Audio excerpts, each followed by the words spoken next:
서로 사랑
아멘. 사랑합니다. 반갑습니다. 앞뒤 사랑과 인사하시겠습니다. 반갑습니다. 잘하셨습니다.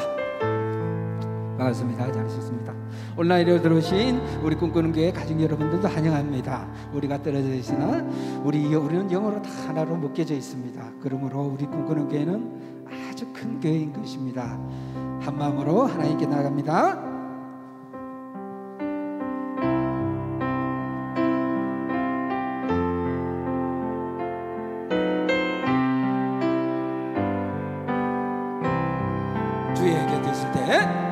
주의 곁에 있을 때 마음이 든든하오니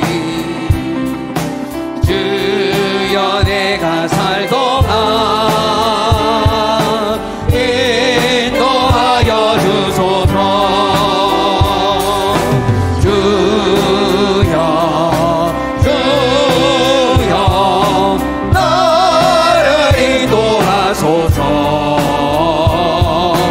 빠른 세상 살 동안 주여 인도하소서.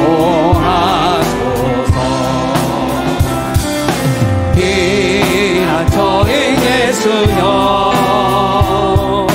세상 물결 험할 때 계시는 은혜 불사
주여 곁에 있을 때 주의 곁에 있을 때 마음이 든든하오니 주여 내가 살 동안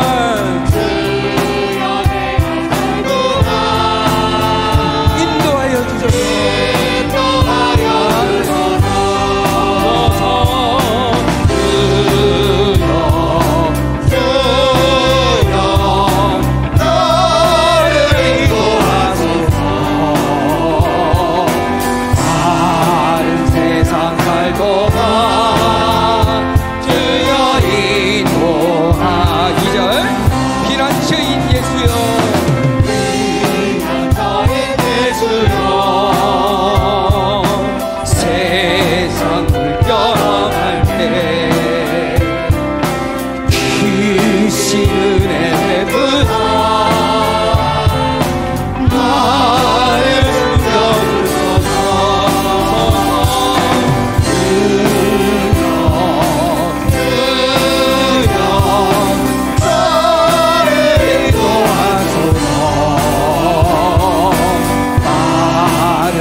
나를 인도하소서. 많은 세상 살 동안에 주여 인도하소서. 간절한 마음을 합니다. 주여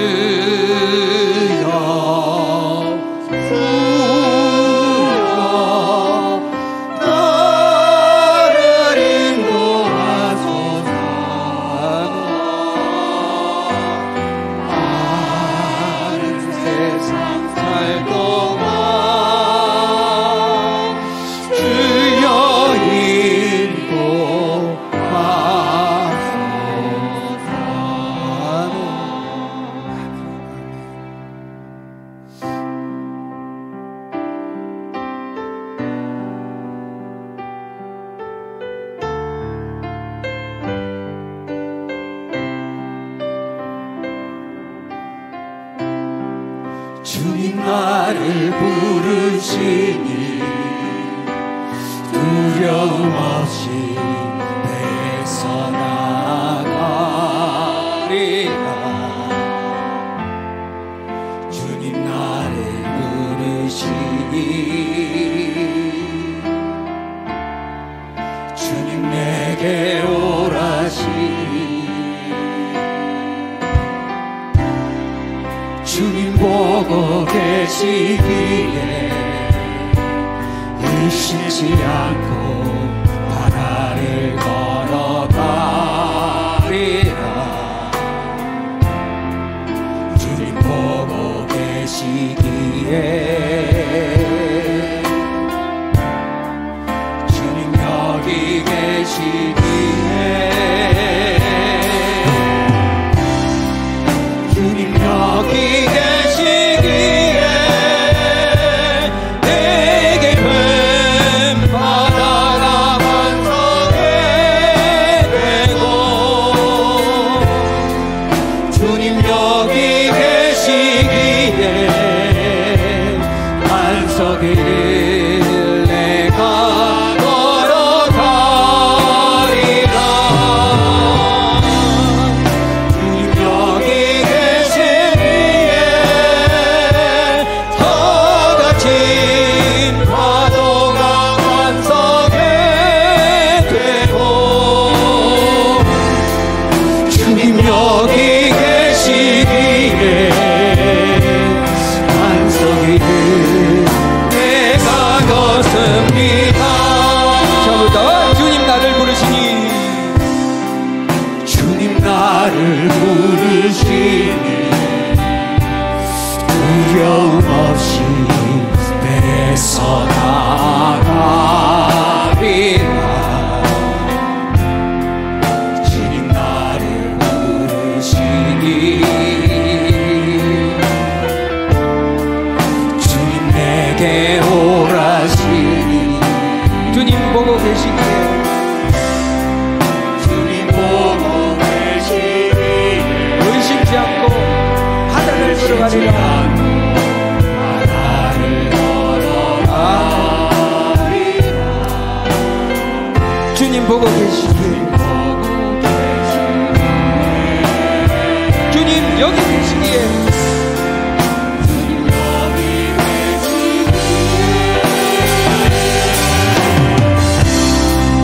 주님 여기 계시기에 내게 뱀 바다가 반석이 되고 주님 여기 계시기에 반석이 내가 걸어가리라.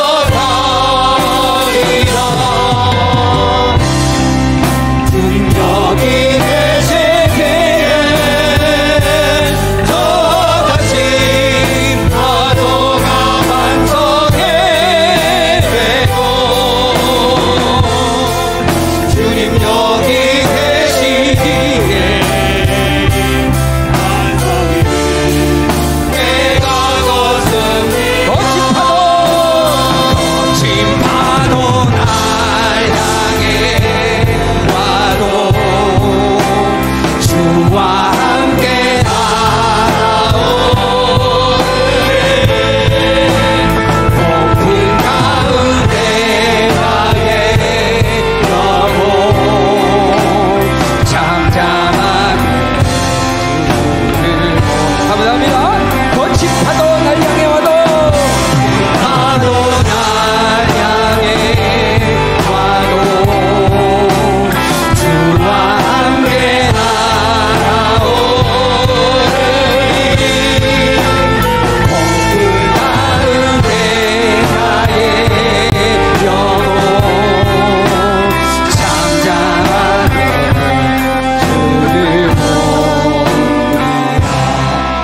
품에 품으소서.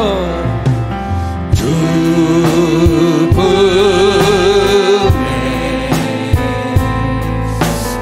품으소서.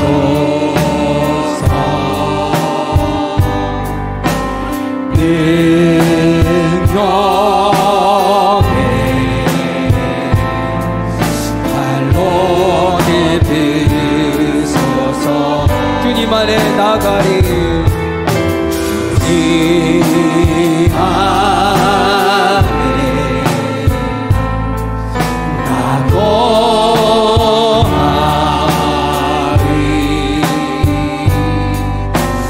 주님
시작이 하도 수상하여서 또 우리가 몇 사람이 모여서 예배드릴 수밖에 없는 상황입니다. 꿈꾸는 교회를 대표해서 이 자리에 나와서 현장 예배를 드리는 줄로 믿습니다.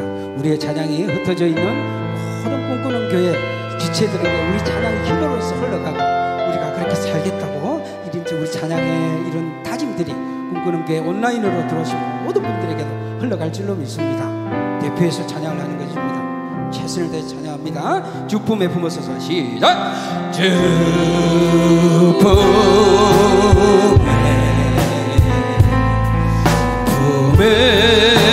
품으소서.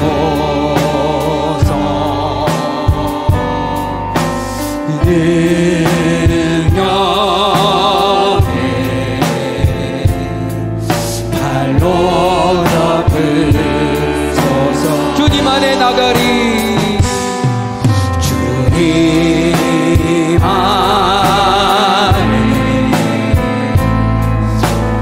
거하리.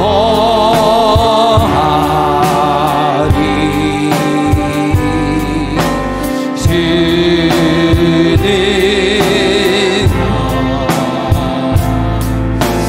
잠잠히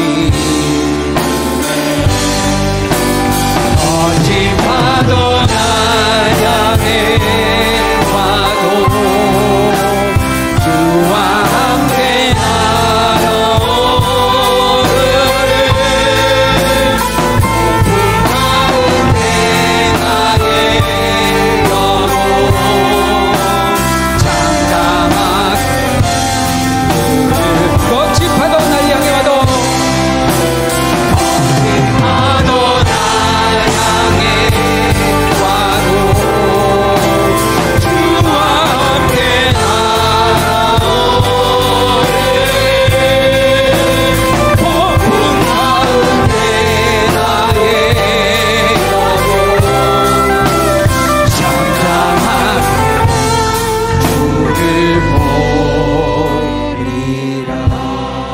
거친 파도 날 향해 와도 거친 파도 날 향해 와도 주와 함께 날아오르리.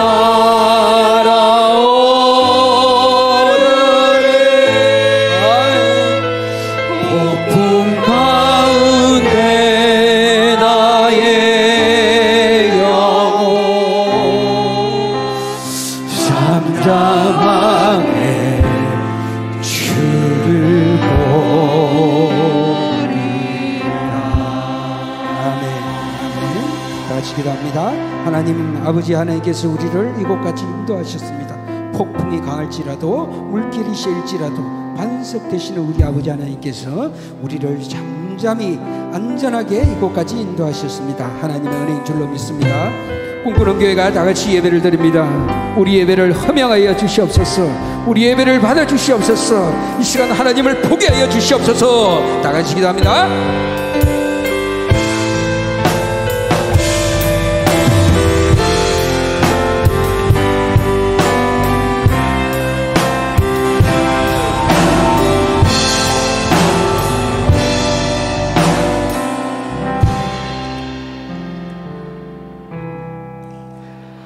악인은 그의 길을, 불의한 자는 그의 생각을 버리고 여호와께로 돌아오라. 그리하면 그가 긍휼히 여기시리라. 우리 하나님께로 돌아오라. 그가 너그럽게 용서하시리라. 하나님은 영이시니 예배하는 자가 영과 진리로 예배할지니라. 아멘. 온 천하 만물과 삼라만상을 다스리시는 창조주 하나님, 사랑하는 성도들이 각자의 가정에서 현장에 올라와 삼위 하나님을 진심으로 경배합니다. 우리의 예배를 기쁘게 흠양하여 주옵소서.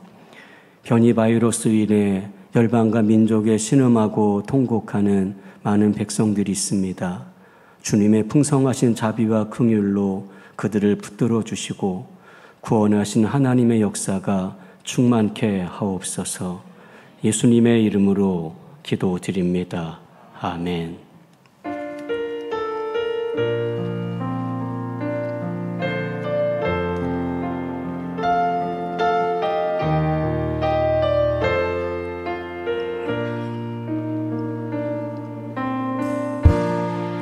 하늘의 문을 여소서. 이곳을 주목하소서. 주를 향한 노래가 꺼지지 않으니 하늘을 열고 보소서. 이곳에 임재하소서. 주님을 기다립니다. 기도의 향기가 하늘에 닿으니 주여 임재하여 주소서.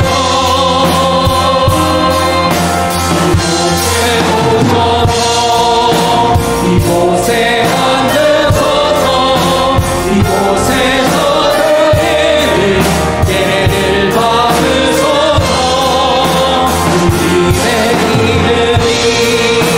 주님의 이름만이 오직 주의 이름만 이곳에 있습니다. 이곳에 오셔서 이곳에 앉으소서. 이곳에서 예배를 받으소서. 주님의 이름이 주님의 이름만이 오직 주의 이름만 이곳에 있습니다. 전능하사 천지를 만드신 하나님 아버지를 내가 믿사오며 그 외아들 우리 주 예수 그리스도를 믿사오니 이는 성령으로 잉태하사 동정녀 마리아에게 나시고 본디오 빌라도에게 고난을 받으사 십자가에 못 박혀 죽으시고 장사한 지 사흘 만에 죽은 자 가운데서 다시 살아나시며 하늘에 오르사 전능하신 하나님 우편에 앉아 계시다가 저리로서 산자와 죽은 자를 심판하러 오시리라. 성령을 믿사오며 거룩한 공예와 성도가 서로 교통하는 것과 죄를 사하여 주시는 것과 몸이 다시 사는 것과 영원히 사는 것을 믿사옵나이다. 아멘. 오늘 7월 마지막 주일입니다. 구제헌금 헌금통이 돌아가게 될 건데요. 오늘 처음 오신 분들 헌금하지 않으셔도 되겠습니다. 지금 여름 사역이 시작이 되고 있습니다. 오늘 오전에 영유아부 성경학교 잘 끝났고요. 이번 주는 중고등부가 시작이 되는데 수요일하고 금요일은요, 중고등부가 이 본당을 사용하게 됩니다. 그래서 7시 반에 수요일도 금요일도 예배가 진행이 되는데, 가급적 장년들은 영상으로 들어오시고요. 인원이 한정되어 있기 때문에 중고등부 아이들이 예배에 참석할 수 있도록 협조해 주시면 감사하겠습니다. 피택자, 중직자 교육 진행이 되고 있습니다. 7월달, 8월달에 걸쳐 진행이 됩니다. 특히 8월달에는 구역장들, 또 피택자들, 중직자들 전부가 한 자리에 모여서 2022년 우리 교회가 집중해 나갈 소그룹 사역에 대한 교육이 있습니다. 그래서 해당되시는 우리 리더십 분들 시간을 참조하시면 되겠습니다. 김성실 집사님 어머님이 어제 소천을 하셨습니다. 코로나 상황 때문에 저희 교역자가 전화를 드렸는데 그 코로나 때문에 교회 전체 단체 조문은 사양을 하셨고요. 그래서 개별적으로 격려하시고 위로하시고 조문하시면 되겠습니다. 우리 찬송가 539장 드리겠습니다.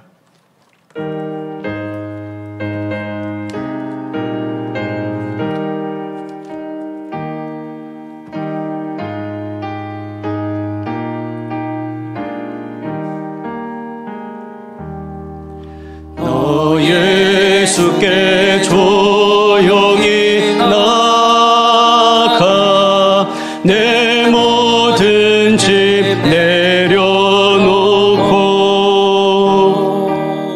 주 십자가 사랑을 믿어 죄 사함을 너 받으라. 주 예수께 조용히 나가 내 마음을 쏟아놓으라. 늘은 미리 보시는 주님 그 은혜를 베푸시리. 주 예수께 은혜를 입어 내 슬픔이 없어지리. 내 이웃을 늘 사랑하여 너 받은 것 거저주라. 주 예수께 조용히 나가 내 마음을 쏟아놓으라. 늘은 미리 보시는 주님 그 은혜를 베푸시리. 주 예수를 친구로 삼아 늘 내 옆에 오시어라. 그 영원한 생명새 물에 내 마른 목 죽이어라. 주 예수께 조용히 나가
저희 인생들의 주관자 되신 창조주 하나님을 찬양합니다.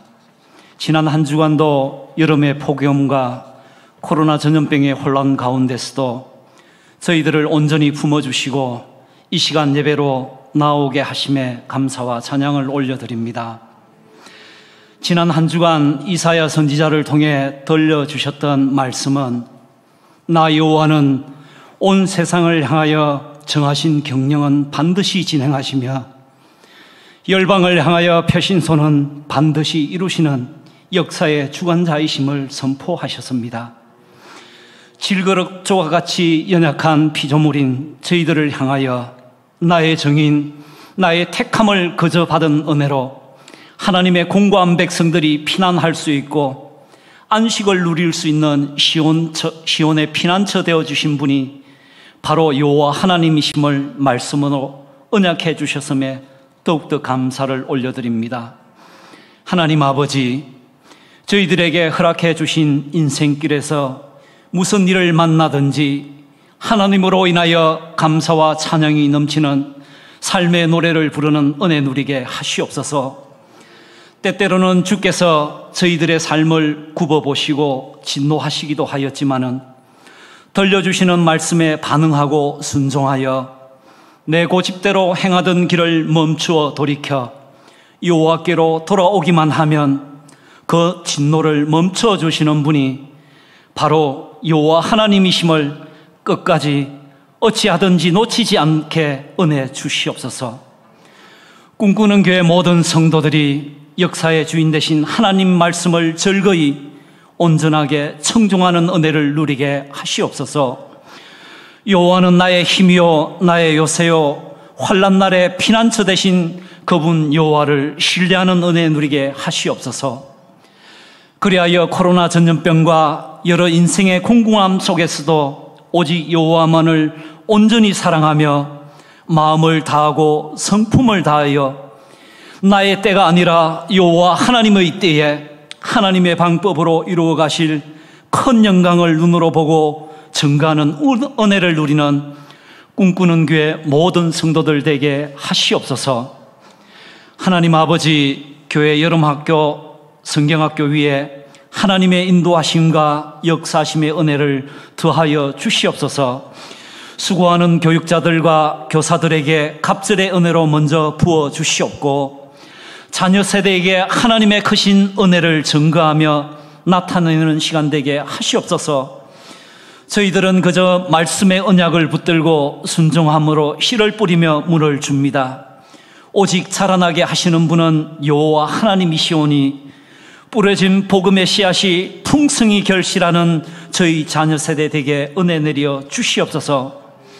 하나님 아버지, 지나온 7개월을 넘어오게 하신 분도 여호와이시여 저희들이 걸어가야 할 인생길의 인도자도 여호와 하나님이심을 이 시간 다 같이 믿음으로 고백하며 예배로 나아갑니다.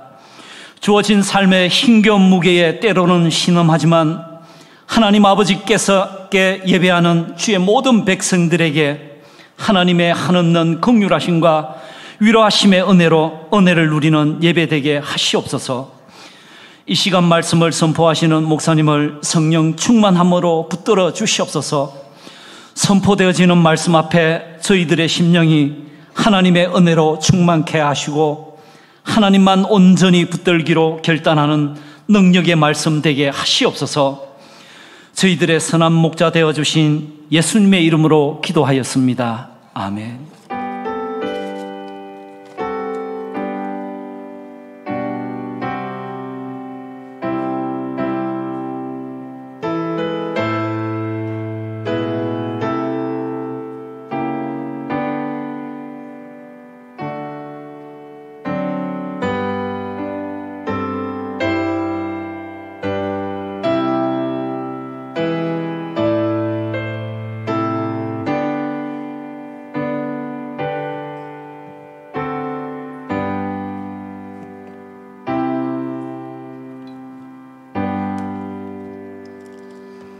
열왕기상 11장 1절에서 11절까지입니다.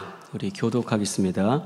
솔로몬 왕이 바로의 딸 외에 이방의 많은 여인을 사랑하였으니 곧 모압과 암몬과 에돔과 시돈과 헷 여인이라.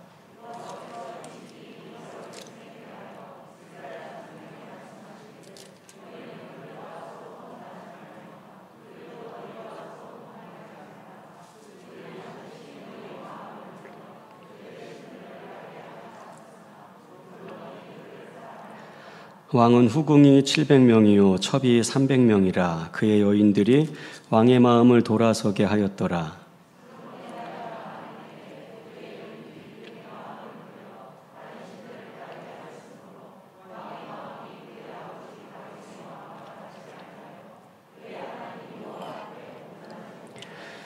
이는 시돈 사람의 여신 아스타롯을 따르고 암몬 사람의 가증한 빌곰을 따름이라.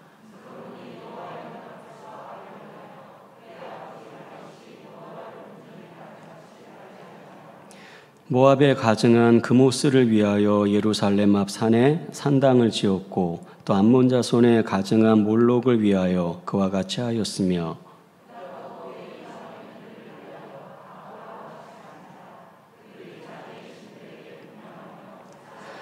솔로몬이 마음을 돌려 이스라엘의 하나님 여호와를 떠남으로 여호와께서 그에게 진노하시니라. 여호와께서 일찍이 2번이나 그에게 나타나시고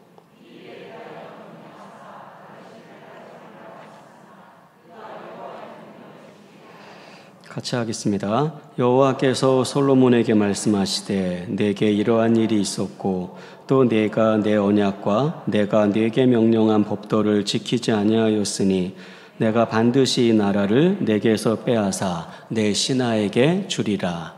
아멘.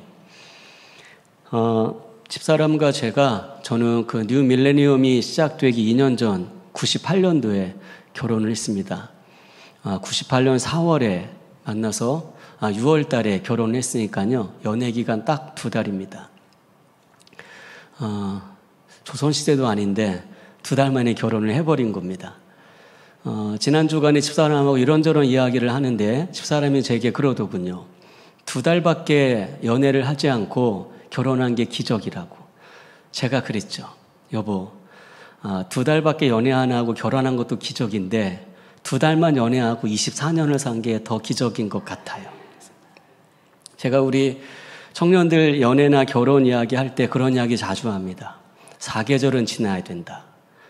봄, 여름, 가을, 겨울 4개월은 지나서 결혼을 해도 해야 된다. 2달밖에 연애하고 결혼하니까 제가 확실히 느꼈잖아요. 되게 위험하다. 이건 안 되는 겁니다. 그래서 우리 애들한테 그러는데, 청년들한테. 우리 삶이라는 게 그런 것 같아요. 만났을 때 두근두근거리고 설레이는 그런 감정을 가지고는 결혼이라는 거, 사랑이라는 거, 삶이라는 걸 헤쳐나갈 수 없는 것 같아요.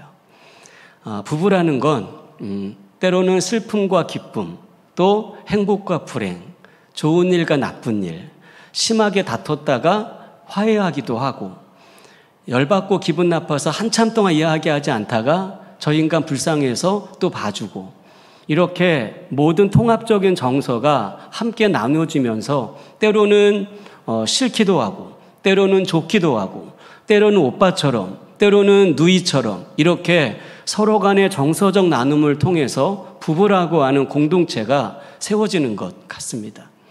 근데 문제가 뭐냐면, 함께 부부로 살아가면서 이렇게 정서적인 교류가 있으면 괜찮아요. 근데 갈등은 항상 있는데 정서적 교류가 없어요. 그런데 어느 날 돌멩이가 훅 하고 날라왔어요. 사실 정서적 교류가 없어도요, 서로 건들지 않고 열받게 하지 않고 그냥 각자가 자신의 삶에서 충실하게 자리를 지키면 뭐 괜찮아요. 살 수 있을 것 같아요. 그런데 우리 삶이 그렇지 않거든요. 그러니까 정서적으로 아무런 교류가 없어요. 정서 통장에 예금해 놓은 게 아무것도 없어요. 잔고가 빵이에요. 근데 어느 날 돌멩이가 훅 하고 날라와서 툭 하고 치면요, 이 정서 통장에 정서적 교류가 남아있게 되면 충격을 받았을 때 그 통장에서 빼서 충격 이겨나가면 됩니다. 근데 통장에 잔고가 아무것도 없는 상태인데 갑자기 돌멩이가 훅 하고 날라와서 툭 하고 치게 되면요, 이겨낼 힘이 없는 거예요. 아무것도 없으니까, 교류가 없어서. 그러면 어떤 현상이 생기냐면 미운 정, 고운 정, 있는 정, 없는 정 다 떨어지는 거예요. 신앙도 마찬가지예요. 여러분에게 제가 자주 잔소리해요. 큐티 하세요. 기도하세요. 성경 읽으세요. 말씀 보세요. 계속 잔소리하는 이유가 뭐냐면요, 은혜가 우리 안에 들어와서 우리 은혜 통장에 은혜가 채워지지 않은 상태에서 뭔가 바깥에서 훅 하고 충격이 주어지면요, 충격이 주어져도 내 안에 은혜 통장에 은혜가 있으면 이거 인출해서 어려운 시기 넘어갈 수 있거든요. 근데 은혜 통장에 아무것도 은혜가 없는 상태에서 외부에서 충격이 가해지든가 어떤 일이 생기면 어떻게 버텨낼 재간이 없는 거예요. 자, 오늘 우리가 17개월, 18개월 동안 코로나로 이렇게 길어지고 있어요. 오늘 1부 때 이제 교육자실을 갔는데 부목사님이 저한테 그러더라고요. 목사님, 현장에 110명쯤 왔고 영상으로 50명쯤 온라인으로 왔다고. 어제 너무 놀랐어요. 그러면 합쳐 160명이라는 이야기인데, 이렇게 예배를 안 드리는구나. 그래서 제가 부목사님에게 이제 매주 매 예배 때마다 한번 파악해 보라고 지시했거든요. 이게 지금 적어도 1부 때 250명은 현장과 온라인에 있어야 되는데 1부 때 160명밖에 안 된다는 건요, 제가 한번 꽉 맞은 것 같은 느낌이었어요. 이게 이제 길어지게 되면 은혜가 파일업이 되어 있는 사람들은요, 버텨낼 수 있는데 은혜가 채워지지 않은 상태에서 긴 시간 동안 이렇게 훅 하고 다가오게 되면요, 이제 신앙을 이제 견뎌내고 지켜낼 재간이 없어지는 것입니다. 사람들 그렇게 생각해요. 목사님, 내가 유다처럼 예수를 팔거나 사울처럼 하나님을 대적하지 않아요. 그냥 다만 예배가 별로 끌리지 않을 뿐이고, 그냥 다만 찬송해도 은혜가 안 될 뿐이지 저는 하나님을 대적하지 않아요. 그래서 저는 별로 문제가 없어요 라고 생각을 하는데, 지난주 말씀드렸던 것처럼요, 알콩달콩 살다가 어느 날 갑자기 이혼해요 이렇게 말하는 부부 없다는 겁니다.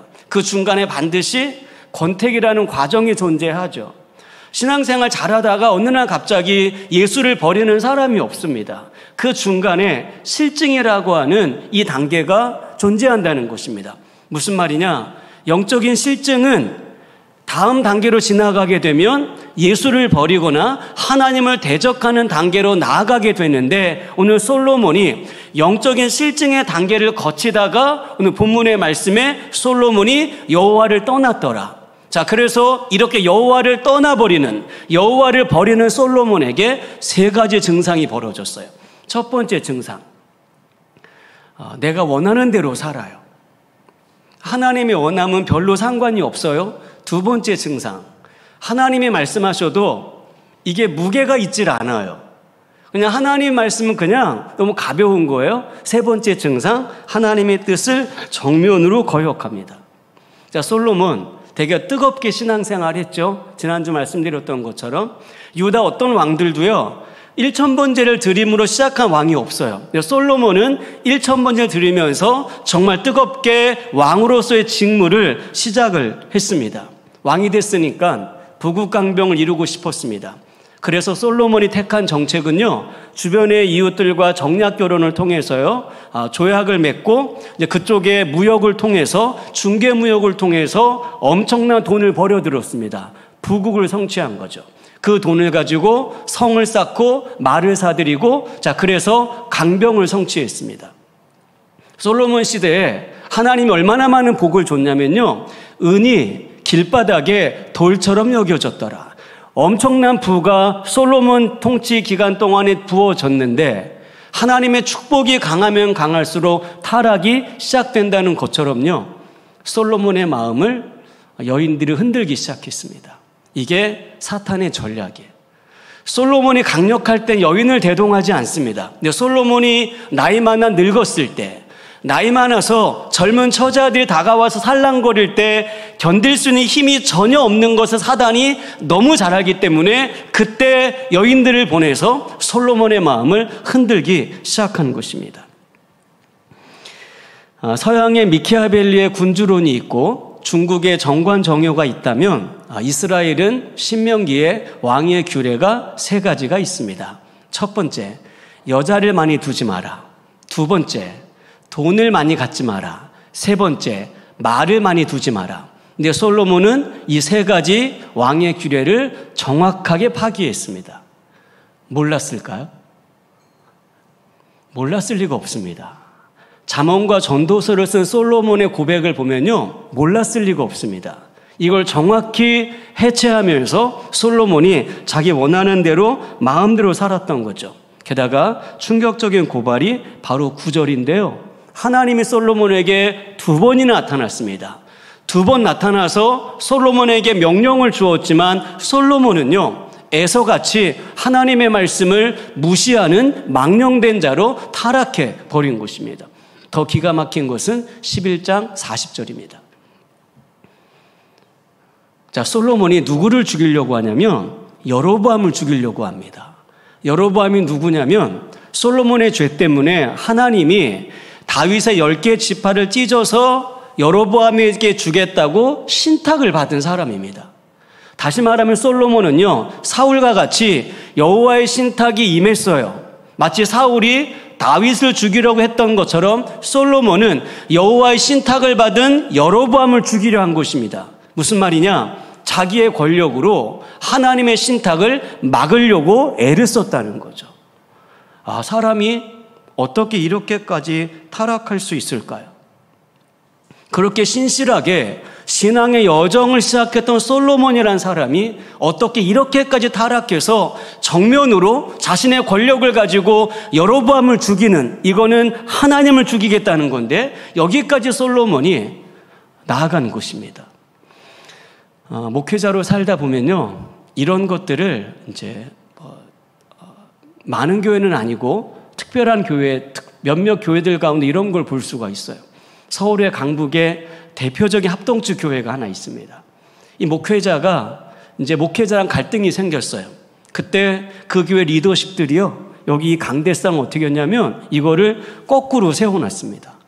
당신 같은 목사가 설교하는 건 맞지 않다 그래서 십자가를 거꾸로 박아놓은 겁니다.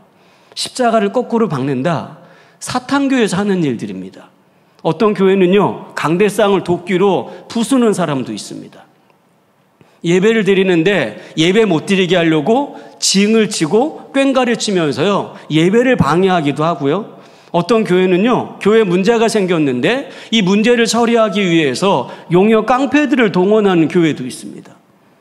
야, 이게 그러니까 목회자를 떠나서요, 한 사람의 거듭난 그리스도인으로 이게 어떻게 가능할까? 어떻게 거듭난 그리스도인이 목사가 싫다고 강대상을 도끼로 부술 수가 있을까? 어떻게 거듭난 신자가 목회자가 마음에 안 든다고 강대상 거꾸로 처박아 놔서 십자가를 거꾸로 세울 수 있는 것일까? 여러분, 이게 영적인 실증의 단계를 떠나서요, 대적하는 단계로 가게 되면요, 목사뿐만이 아니라 모든 그리스도인들이 어디가 끝인지 알 수 없을 만큼 끝까지 타락할 수 있다는 것입니다. 이렇게 영적인 실증이 광범위하게 퍼져 있는 오늘 우리 시대, 이 실증의 문제를 어떻게 처리하고 우리가 어떻게 삶을 살아내야 될까? 도대체 영적인 실증이 우리에게 왜 오는 것일까? 여러분, 실증은 죄가 가지고 옵니다. 그래서 죄는요, 항상 조심하고 경계를 하셔야 합니다. 우리는 죄를 지으면요, 그렇게 무겁게 생각하지 않아요. 살인죄를 저지르면 무겁게 생각해요. 간음죄나 간통죄를 저지르면 무겁게 생각해요. 그런데 문제는 작은 죄들이에요. 이 작은 죄들을 저질렀을 때 누구를 미워하거나 누구를 싫어하거나 아니면 화를 내거나 서운한 감정이 들거나 거짓말을 치거나 일상에서 빈번하게 벌어지는 것들은 그렇게 무겁게 생각하지 않아요. 근데 성경은 이 작은 것들이 바로 육신의 열매고 이 작은 것들을 행하는 사람은 하나님의 나라를 유업으로 받지 못한다고 이야기하고 있는데 우리는 작기 때문에 쉽게 생각해요. 제가 설교할 때 여러분에게 몇 번 소개해드린 청교도 신학의 대가입니다. 존 오웬이 탁월한 통찰력으로 죄가 무엇인가를 말하고 있습니다. 자, 죄가 사람의 마음 가운데 들어오게 되면, 자, 하나님 앞에는 큰 죄, 작은 죄가 없어요. 어떤 죄든지 하나님 앞에 들어오게 되면 이 죄가 영혼에서 어떤 작동을 하냐면 죄는 지배하는 속성이 있습니다. 자, 그래서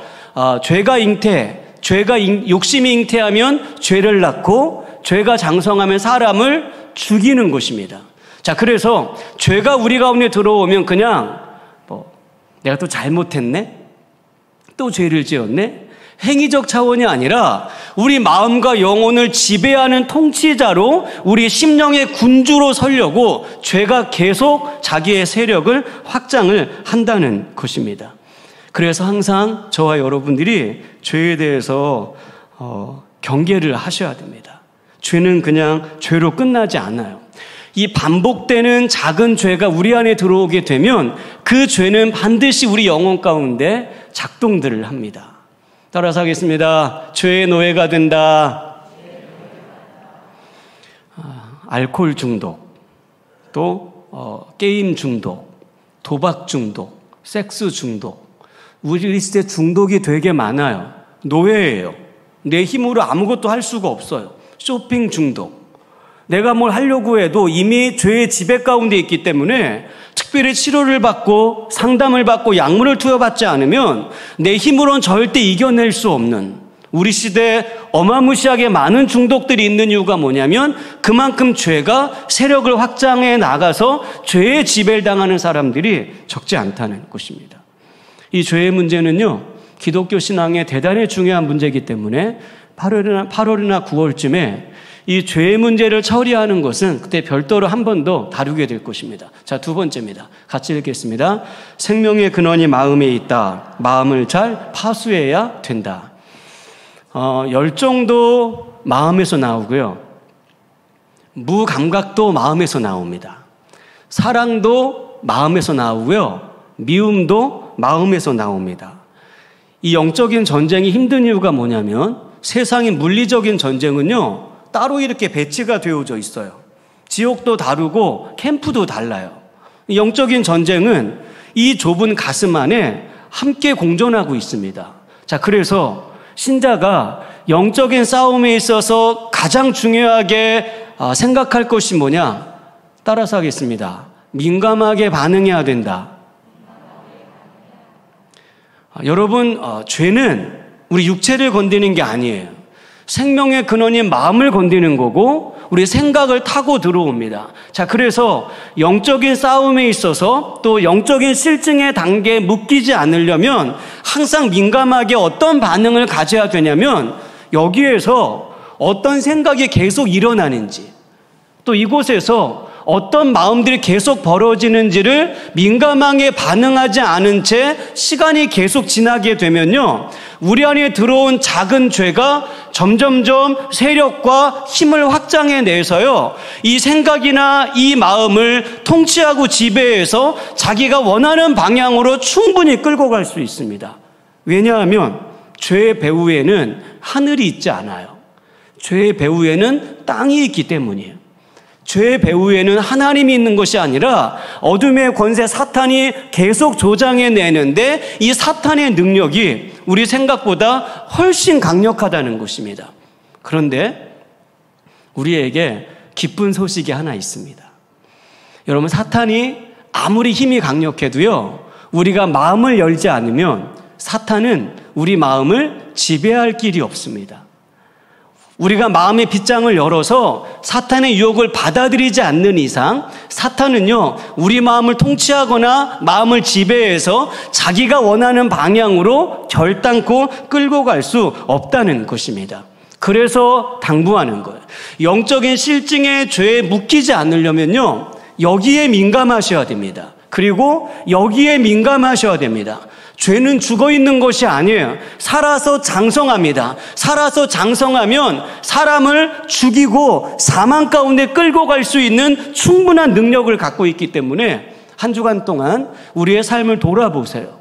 내 생각에서 어떤 생각들 많이 들어왔는지, 이 마음에서 어떤 마음들이 많이 왔는지, 여기 들어온 생각이 성경적인 생각이었는지, 내가 가지고 있는 이 마음이 선한 것인지 악한 것인지 이걸 분별해내지 않은 상태에서 시간이 계속 길어지게 되면 어떤 현상이 벌어지느냐. 김남준 목사님 지난주 실증 이야기를 했잖아요. 제가 실증 설교를 하면서 실증의 중심에 마음이 있기 때문에 어떻게 설교 준비하다가 이제 연속 설교가 된 거예요. 마음을 하는데 이 마음이 너무 길어진 거예요. 그래서 이제 마음을 한 편을 더 만든 건데, 저 책에서 그렇게 이야기를 합니다. 사람은 사실 완전하지 않잖아요. 내가 아무리 애를 써도 사람은 늘 무너질 수밖에 없어요. 죄를 안 짓는 사람은 아무도 없거든요. 목사도 죄를 짓고 장로도 죄를 짓고 권사도 죄를 지어요. 내가 아무리 이렇게 결심하고 결단해서 죄를 안 짓는 삶을 살아가겠노라 애를 써도 사람은 자연스럽게 그냥 여기에 그냥 쑥 하고 들어와요. 내 마음에 그냥 쑥 하고 타고 들어온단 말이에요. 근데 문제가 뭐냐면요. 갑자기 내 마음에 뭐가 쑥 하고 들어와. 쑥 하고 들어왔을 때 이게 밝은 것이 아니야. 그럼 이거를 내가 딱 차단해내면 되는데 차단하지 않은 상태에서 계속 꼬리에 꼬리를 물고 생각에서 안 지워져. 마음에서 이게 계속 꼬리에 꼬리를 물고 일어나. 이게 문제인 거예요. 자, 우리가 삶을 살 때 죄를 안 지을 수 없어요. 자, 그런데 선악과를 딱 봤는데 너무 메스꺼워. 구역질이 나. 선악과 너무 싫어. 너무 싫은데도 미끄러질 수 있고 넘어질 수 있고 죄를 지을 수 있어요. 그건 전혀 문제가 안 되는데, 진짜 문제가 뭐냐면 선악과를 딱 봤는데 너무 좋은 거예요. 먹고 싶은 거예요. 저거 먹으면 지혜로워질 것 같은 거예요. 이게 문제인 거예요. 사람은요, 본질상 내가 좋아하는 거 한 번에 끝나지 않습니다. 내가 싫어해야 딱 들어왔을 때 거절하다가 또 넘어지면 다시 일어나서 또 다시 걸어가고, 쓰러지면 또 일어나서 또 다시 걸어간 삶을 걸어갈 수가 있는데, 문제가 뭐냐면 그게 내가 좋은 거야. 내가 좋으면 반복하는 게 사람의 습성입니다. 그렇게 반복되면 그 죄는요, 우리 마음 안에 심겨지게 됩니다. 마치 씨가 뿌려졌을 때 거룩한 씨가 길가밭에 있으면 다 없어지는데, 마음으로 딱 품게 되면 30배, 60배, 100배의 결실을 얻듯이 죄가 우리 마음에 심겨졌는데 마음으로 딱 품어버리면 그 죄가 30배, 60배, 100배의 결실을 얻어서 사람을 죽음으로 몰아갈 수 있는 충분한 능력이 죄에 있다는 것입니다. 그래서 사람이 좋아하게 되어지면 반복되는 죄는요, 하나님을 대적하는 곳으로 자연스럽게 흘러가요. 우리 같이 한번 읽어보겠습니다. 마음은 신자의 삶을 움직이는 사령탑이다. 지속적으로 관리하고 점검하라. 선한 사람의 마음에도 악한 생각이 스쳐가고 악한 사람 마음에도 선한 생각이 스쳐간다. 선한 사람은 왜 선한가? 선에 대하여 우호적이고 악에 대하여 물리친다. 악한 사람이 왜 악한가? 악을 선호하고 악을 좋아한다. 마음의 문제다. 무엇이 내 마음을 지배하느냐에 따라 달라진다. 내 생각을 누가 점령하고 있는가? 내 마음의 점령군이 누구인가? 신자는 내 마음을 누가 쥐고 있느냐를 살펴야 한다. 거룩함을 좋아하는 마음이 가득하게 해야 한다. 우리 마음에 서운한 감정이나 미워하는 마음이나 불평하는 마음이나 작디 작은 게 우리 마음에 들어왔는데 내가 그걸 좋아하게 됩니다. 그러면 그 부정적인 감정은 점점점 커져서 이게 힘을 갖게 되는데 이게 결코 큰 곳에 있지 않아요. 어떤 아버지가 딸에게 물었습니다. 딸, 그 아빠 같은 남자가 나타나면 너 그 아빠랑 그 남자랑 결혼할 거야? 딸이 말합니다. 미쳤어요? 절대 싫어요. 나도 너 같은 여자랑 결혼 안 해. 나도 너 싫어. 제가 언젠가 우리 딸아이가 초등학교 5학년인가 6학년 때 딸아이에게 물었어요. 저도 궁금해서. 딸, 너 아빠 같은 남자 나타나면 그 남자랑 결혼할 거야? 결혼할 거야. 근데 한 가지만 빼고. 내가 한 가지가 뭔지 모르겠어요. 물어보려다가 괜히 물어봤다가 수십 가지 나올 것 같아서 지금은 아예 안 물어봤는데, 아들이 엄마한테 묻습니다. 엄마, 천국은 어떤 곳이에요? 천국은 우리 가정 같은 곳이란다. 진짜? 천국 진짜 짜증나겠다. 제가 아는 장로님은요, 딸만 셋입니다. 근데 그 장로님이 참 되게 좋으시거든요. 그 딸 셋을 제가 다 아는데 그 딸들이 그런 말을 합니다. 아빠를 반만 닮은 남자. 아빠 같은 사람이 아니라 아빠를 반만 닮은 남자가 나타나면 전 바로 결혼할 거예요. 그 얼마나 그 딸과 아버지의 관계가 좋은지 몰라요. 여러분, 이게 큰 거에서 벌어지지 않아요. 좀 사근사근하고 좀 자상하게 이렇게 이야기하는 아빠를 원하는데 늘 집에 오면 뭔가를 늘 하고 있어요. 책을 보든가 아니면 글을 쓰든가 컴퓨터 앞에 앉아 있든가. 그 딸도 다가오기가 부담스럽고, 그리고 시간이 점점 지나서 초딩 아이가 중등이 되고 고딩이 되니까 이제는 아빠도 딸에게 어떻게 말해야 될지 모르겠는 거예요. 큰 게 아니에요. 작은 것들이에요. 자, 주부들이 음식을 만들다가 칼에 뱄어요. 그러면 그냥 여기다가 소독약 바르고 데일밴드 붙이면 하루 이틀 지나면 아물어요. 근데 이게 작으니까 뭐 대수롭지 않게, 그리고 음식을 계속 만들어요. 여기에 불순물이 들어가요. 또 세수할 때 물 들어가요. 샤워할 때 물 들어가요. 시간 지나니까 이게 골마가지고 심해지면 손가락을 절단할 수도 있습니다. 자, 우리 마음에 부정적인 감정이 들어왔어요. 우리 생각에 나쁜 생각이 들어왔어요. 자, 이것을 예수님의 이름으로 대적하고 치료하고 처치하지 않은 상태에서요, 그냥 계속 있다. 생각해 봐봐요. 자, 내가 직장에서요, 원하지 않는데 거짓말을 했어요. 마음이 찔림이 됐어요. 근데 그냥 지나간 거예요. 바쁘니까. 근데 우리가 살다가 거짓말 한 번밖에 안 하느냐? 아니, 거짓말을 가끔씩 해야 될 상황들이 생겨요. 근데 이게 계속 지나가다 보니까 계속 거짓말을 하고 어느새 내 마음이 거짓말에 대해서 무뎌져 있는 겁니다. 운전하시는 분들, 처음에 신호를 어기면 되게 좀 찔렸어요. 근데 어느 날 그냥 신호를 계속 어기다 보니까 이제는 너무 편안해요. 삶이 힘들고 어려우니까요, 불평과 원망들을 자주 했어요. 뭐 늘 일상에 하는 것들이니까 크게 중요하게 생각하지 않고 계속 불평하고 원망하는 삶을 살았는데 어느 날 하늘의 기쁨이 없어지는 거예요. 어느 날 심령 속에 평강이 사라지고 기쁨이 사라져 있는 나를 발견하게 되는 것입니다. 이게 부정적인 감정들, 잘못된 마음과 생각들이 우리 마음의 세력을 확장해 나가는 과정인 것입니다. 냉담해져요. 마치 영적인 한세스병 걸린 환자처럼요. 혹시 불에 데워본 적 있으세요? 화상을 심하게 입으면요, 피부가 돌처럼 딱딱해집니다. 신경이 다 죽어요. 그럼 여기는 뭘 만져도 자극이 되질 않습니다.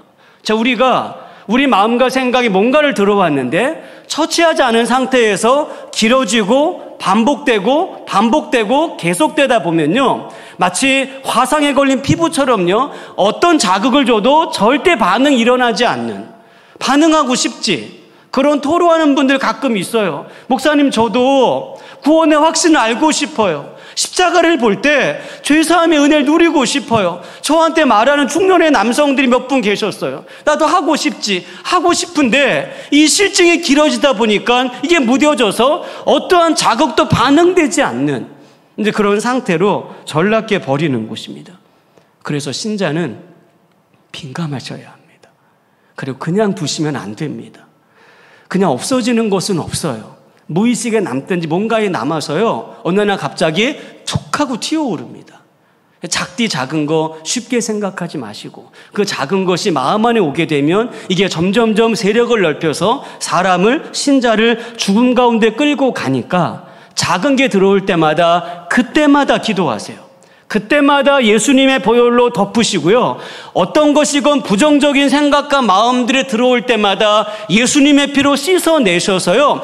그 작은 죄가 세력을 확장하지 않는, 그래서 영적으로 민감하게 반응하는 성도가 될 때 우리가 실증으로부터 보호를 받고 회복의 은혜를 누릴 수 있게 되는 것입니다. 자, 이런 영적인 투쟁을 위해서 신자에게 필요한 것이 있습니다. 은혜입니다. 돈 버는 데만 성공하지 마시고 은혜의 성공자가 되셔야 됩니다.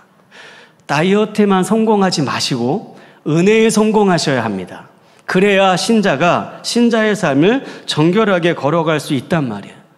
제가 가끔 그런 얘기하죠. 찬송을 불러도 은혜가 임재하는 찬송을 해라. 기도를 해도 은혜가 임하는 기도를 해라. 찬송을 해도요, 정말 마음을 다해서 성령이 임하는 찬송을 할 수 있고요, 찬송을 해도 립싱크로 할 수 있습니다. 근데 문제가 뭐냐면 립싱크로 찬양하는 이 예배의 습관이 5년이 되고 10년이 되어지고 길어지게 되면요, 이건 진짜 중한 질병에 걸립니다. 그래서 예배를 드릴 때, 찬송을 할 때, 기도할 때, 말씀을 읽을 때 습관적으로 아무것도 그냥 이렇게 해버리는 것이 아니라 정말 성령의 임재가 임하는 그런 예배와 찬송과 기도와 말씀을 들을 때 그게 우리로 하여금 은혜의 성공자가 되게 해서요, 영적인 실증으로부터 우리를 보호하게 되는 것입니다. 목사로 살아가면서요, 한 가지 안타까운 것이 뭐냐면 예배를 아무리 많이 드려도요, 이 실증을 이겨내지 못하는 분들이 적지 않다는 것입니다. 이유는 동일해요. 우리가 실증이라는 것을 치고 나가려면요, 땅에 있는 거 아무것도 안 돼요. 음악을 들어요? 심리적으로 안정이 됐어요? 심리적인 거예요. 드라이브 해요? 쇼핑 가나요? 그냥 심리적인 거예요. 영적인 일은 영적인 일로 가능해요. 이게 영적인 실증이 왔는데 세상 거 아무리 한다 해서 잠시 심리적인 거예요. 은혜가 내 안에 흘러오지 않으면, 하늘의 것들이 심령 안에 오지 않으면 땅을 밀어낼 수가 없는 것입니다. 그래서 여러분에게 당부하는 것입니다. 하나님의 은혜가 끊임없이 심령 안에 흘러올 수 있도록 성령의 능력들이, 하늘의 것들이 심령 안에 흘러와서 하늘의 것들이 땅을 몰아내고 땅을 지배할 수 있는 그러한 신앙의 모습들이 우리 가운데 벌어져야 하는 것입니다. 예배 들어와서 잠시 감각돼요. 저는요, 우리 교회 성도들이 찬양하고 기도하고 또 예배를 드릴 때 전혀 아무런 감각이 없다고 생각하지 않아요. 여러분 중에 거의 많은 사람들은요, 예배 가운데 감각이 될 거야. 제가 시비를 걸고 싶은 건 뭐냐면요, 아예 오랫동안 감각되지 않는 분들은요, 잘 모르겠어요. 잘 모르겠고. 아예 오랫동안 감각되지 않는 분들은 저를 좀 만나면 좋겠고, 제가 지금 시비를 걸고 싶은 건 뭐냐면요, 감각이 돼요. 감각이 되는데 이 너무 짧아요. 그러니까 우리가 예배를 드리고 하나님의 사람으로 살아간다는 건 예배 가운데 하나님의 말씀과 기도와 찬송 가운데 경험된 은혜를 가지고 가정 안에 가서 가정을 변화시키고 일터 안에 가서 일터를 세워가고 직장을 선교지로 살아가는 예수의 제자로 만들어 가는 것인데, 이게 지탱 기간이 너무 짧아요. 잠시 감각됐다가 본당 문 열고 나서는 순간에 여기다 다 놓고 나가요. 여러분, 이게 지금 한국교회 가운데 광범위하게 퍼져 있는 건데 이게 왜 이런지 아십니까? 길가, 가시밭, 돌짝밭, 옥토밭의 문제인 것입니다. 잠깐은 품고 있습니다. 근데 이게 금방 사라져버리는 것이에요. 마음의 굳어짐이 진행되고 있는 것이고, 우리 영혼 가운데 온갖 가시들과 돌들이 가득하게 채워져서요, 하나님의 은혜가 30배, 60배, 100배의 결실을 얻을 수 있는 환경이 조성되지 않고 있다는 것입니다. 우리 몸도 보세요. 우리 몸이 건강하면요, 매운 거 먹으면 매콤해서 맛있고요, 짠 거 먹으면 짭조름해서 맛있고요, 신 거 먹으면 셔서 맛있고요, 설탕이 많이 들어가면 달아서 맛있어요. 근데 몸이 건강하지 않으면요, 짜면 짜서 맛이 없고, 매우면 매워서 맛이 없고, 쉬면 쉬어서 맛이 없고, 다 맛이 없어져요. 이게 영적인 실증의 문제예요. 그러니까 하나님의 것이 우리 가운데 들어오게 될 때 영적인 상태가 나빠지게 되면요, 어떤 이유를 대서라도 다 싫은 거예요. 다 부담스럽고 다 맛이 없는 상태로 전락해 버린다는 것입니다. 여러분, 다른 길이 없어요. 진짜 왕도가 없어요.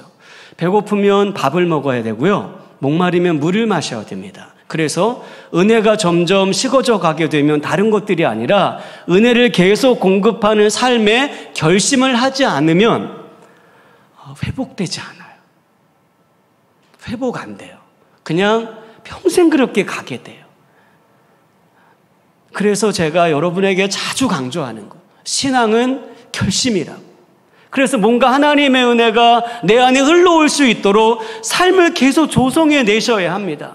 온 세상에 나가면 세상의 물결이 계속 흘러 들어와요. 정말 마치 터져 있는 댐처럼요, 온갖 것들 영혼에 흘러 들어와서요, 내가 뭔가 마음의 결심을 해서 빗장을 질러내지 않으면요, 보는 게 세상 거고 듣는 게 세상 거고 온통 세상 것들이 심령 안에 와서요, 여기 마음을 되게 어지럽혀요. 목사님, 세상이 그런데 당연한 거 아닌가요? 세상이 그렇다고 해서 우리가 그렇게 늘 세상 것을 계속 흡수해서 영적으로 무너진 상태 가운데 있을 때 그럼 하나님은 괜찮다고 하실까요? 어차피 세상이 그러니까. 감사한 것이 뭔지 아십니까?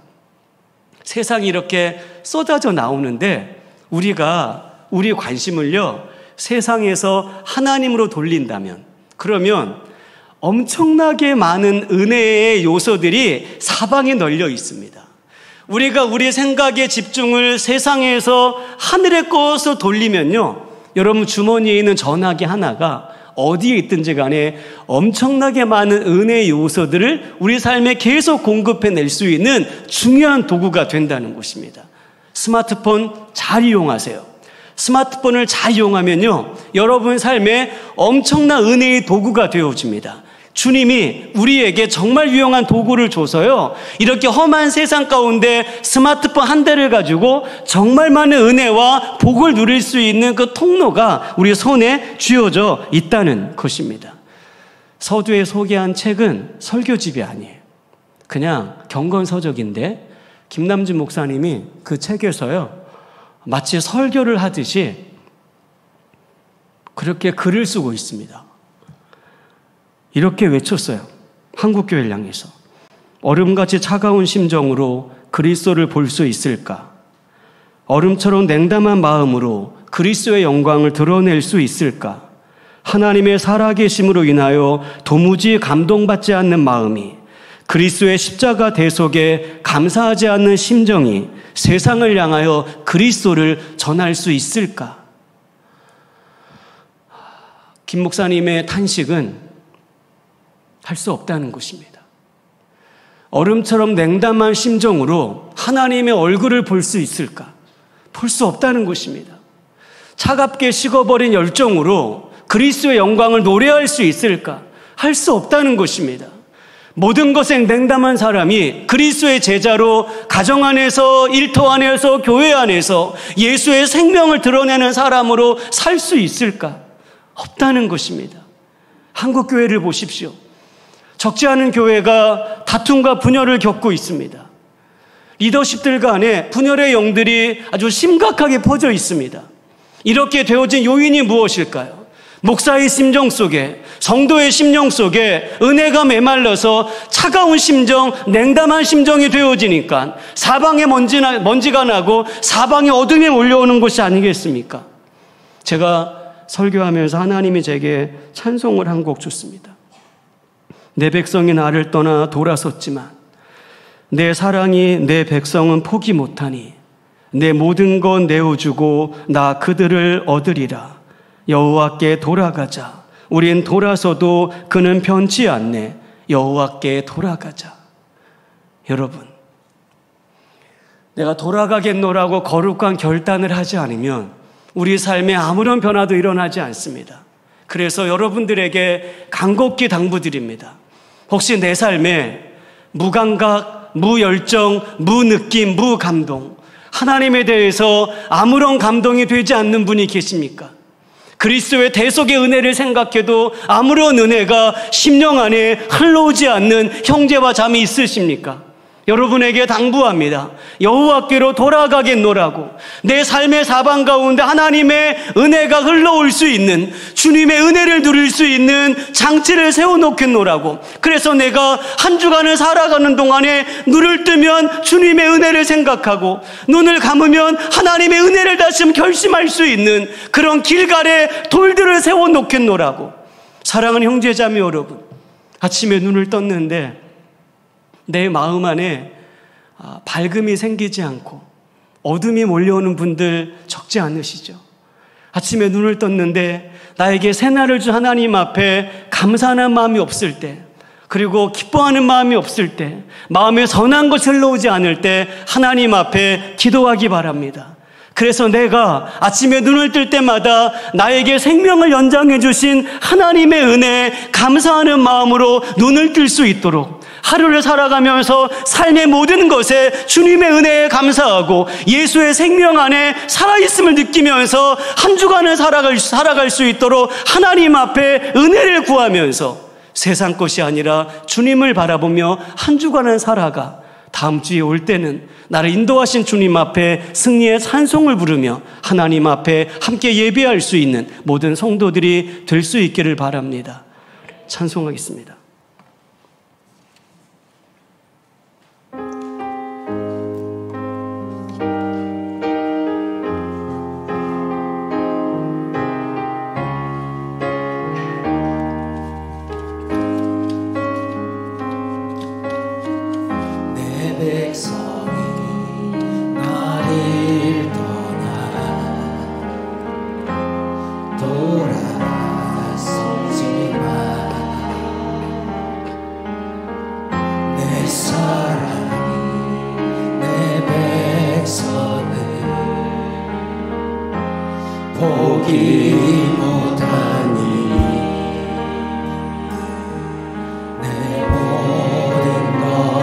내어주고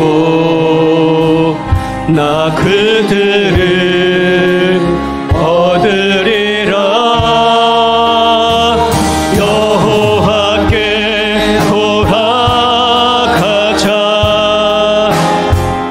우린 돌아서도 그는 변치 않네.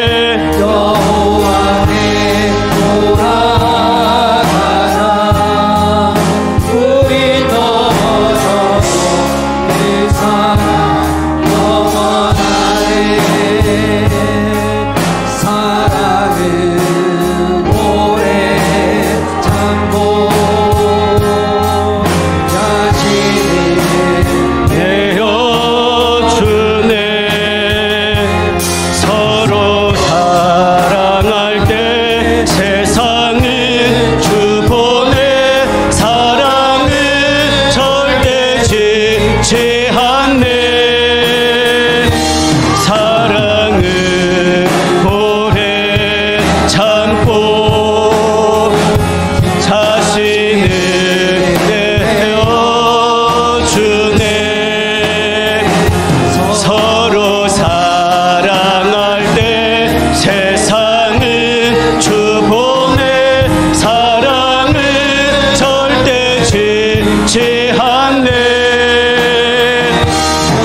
은혜가 지속적으로 우리 마음 안에 들어오지 않으면 직분이 무엇이건 상관이 없이 하나님의 사람으로 건강한 복을 누리며 이 땅을 살아갈 수 없습니다.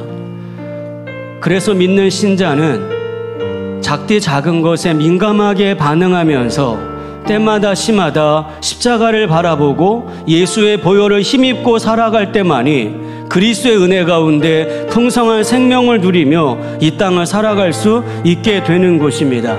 하나님, 우리가 마음을 결단하고 여호와께 돌아갈 수 있는 하나님의 은혜들을 허락하여 주시옵소서.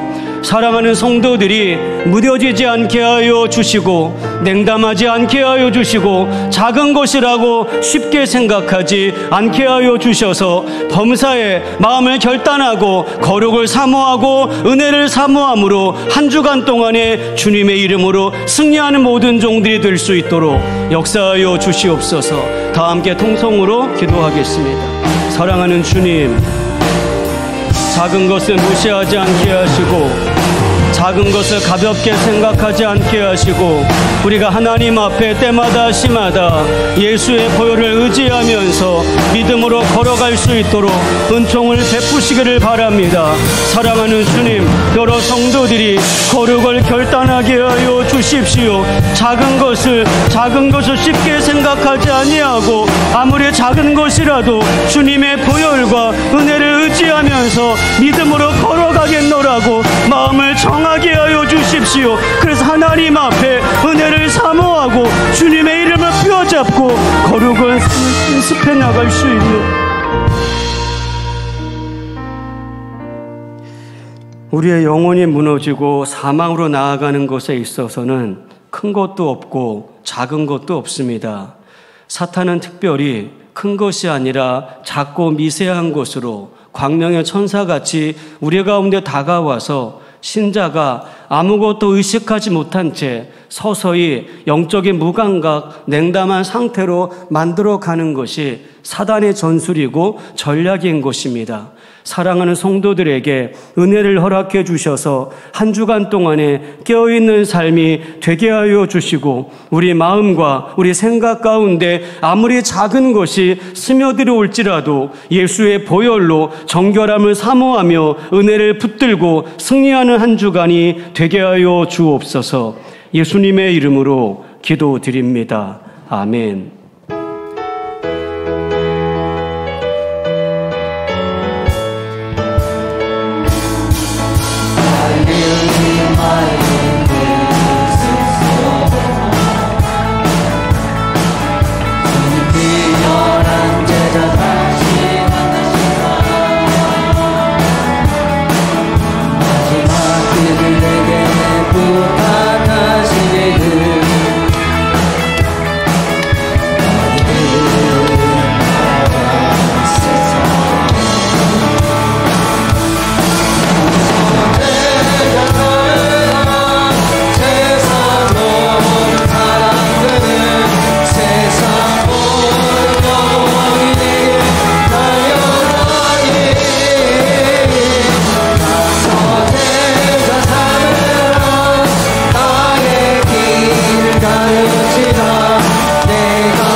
코로나19로 인해서 경제적으로 불안합니다.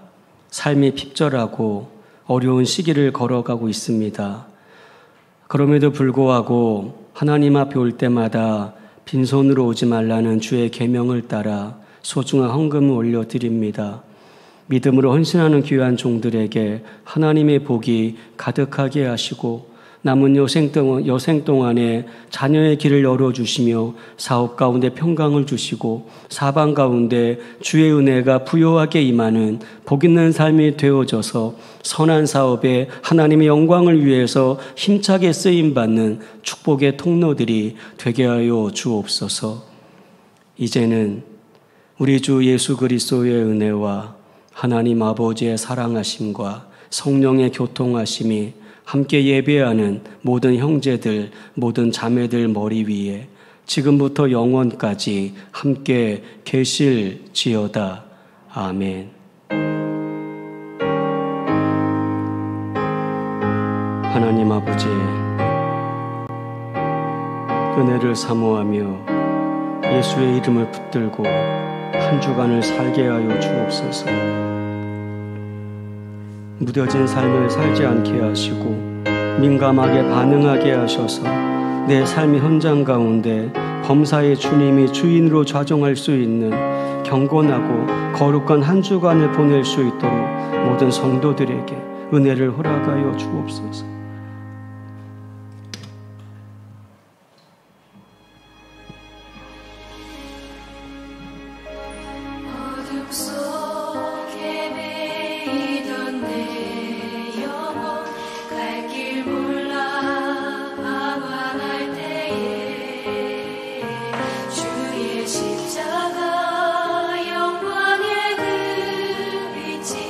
나를 향해 비추어 주시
오직 주로 인해 찬양하네. 오직 주로 인해